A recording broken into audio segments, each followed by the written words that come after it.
This is the bread that Peeta threw Katniss in the Hunger Games, or at least as close to it as I can get.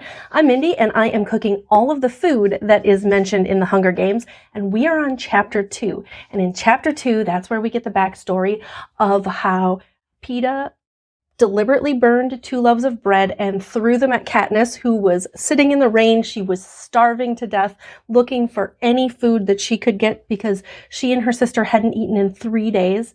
And Peeta takes a blow from his mother to deliberately burn some bread so that he could throw it to her. I have 3 criteria for this bread. Number 1, it needs to fit the description, so it needs to be a hearty raisin and nut bread. Number 2, if you were to eat it, this needs to bring you back from the brink of starvation, right? If you haven't eaten in 3 days and you get your hands on this, it's got to be good and hearty to fit the description in the book. And number 3, you need to be able to throw it.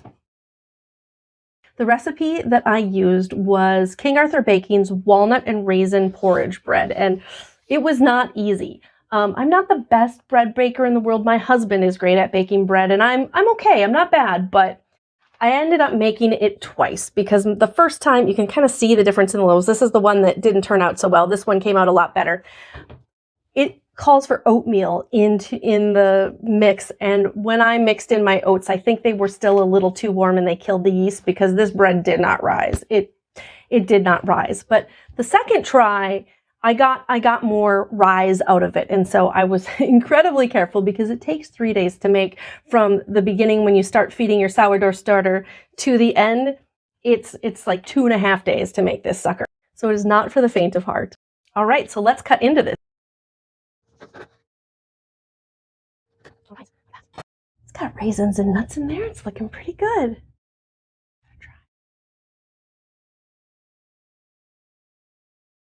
I think that'll do the trick. It's really good. I mean, I'm no Peeta Malark, right?